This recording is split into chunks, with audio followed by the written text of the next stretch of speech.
He's almost like a savant, really. But he's really Well, brilliant. Brooke, would you consider trying his diet? She's doing it now. I Oh, you're kind of, doing it. I kind of am. I'm doing a, I call it, I'm renaming it a pedivore. A pedivore. Because I'm trying to like Pedivore. bring, marry the best of carnivore and some peat protocols. I mean, really, there's so many things that are similar to the carnivore diet and the peat way of eating. He doesn't really have a diet, but his theories. And there's just one main, big, giant, sweet gummy bear elephant in the room, different. What? And that his version of Oh, sugar. carbs. Sugar. Oh, his version of sugar. Got it. Sugar, that sweet, that sweet carbohydrates, not starchy carbohydrates. Right. But that Right. sweet carbohydrates, simple sugars are important and less stress on the body. And this whole really the main difference really, it's about animal foods. He eats a lot of mostly animal foods. He's not into a bunch of vegetables, he might eat some, but it's about and good fats, saturated fats, no PUFAs, not processed foods, but he eats, but he brings in simple sugars because it's the carnivore embrace of gluconeogenesis is, I mean, it really hinges on this term gluconeogenesis, the way that we push 24/7, demand-driven gluconeogenesis, having our body do that all the time. And our body's going to do it all the time. But a Peter would be like, well, why make your body do that when you can provide the cells what they want? The cells are going to want sugar. And either you're going to provide it exogenously or endogenously. We will give it sugar. We make it, we break it down, we break the amino acids down and give our cells sugar.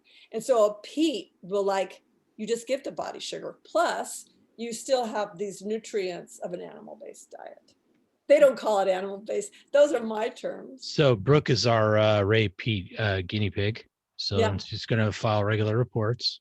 I'm the reconnaissance person on Ray Pete. I mean, I'm really, and it's been such a deep dive for me the several months, and it's so fascinating. And there's even some really very interesting supplements that are used, that are just that are really interesting, that it's been fascinating. And anything he talks about is fascinating to me. He's not the easiest person to hear. He's elder, he's like 85, and his voice kind of cracks. Oh, is he still alive then? Yeah, he is. Yeah. Okay. So are you learning directly from him? No, but I mean, there's a trillions of podcasts and interpreters of his work.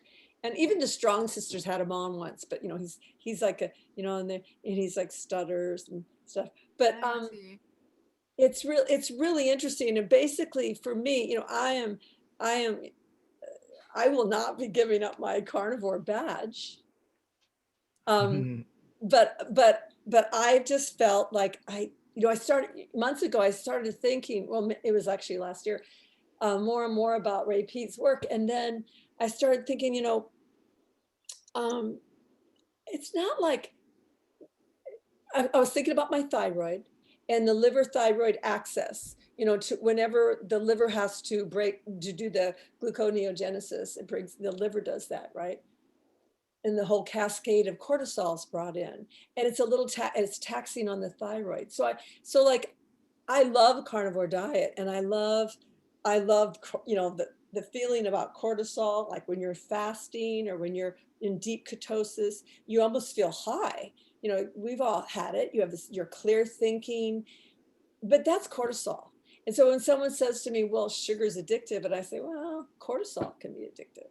You get kind of high on fasting a long periods of time.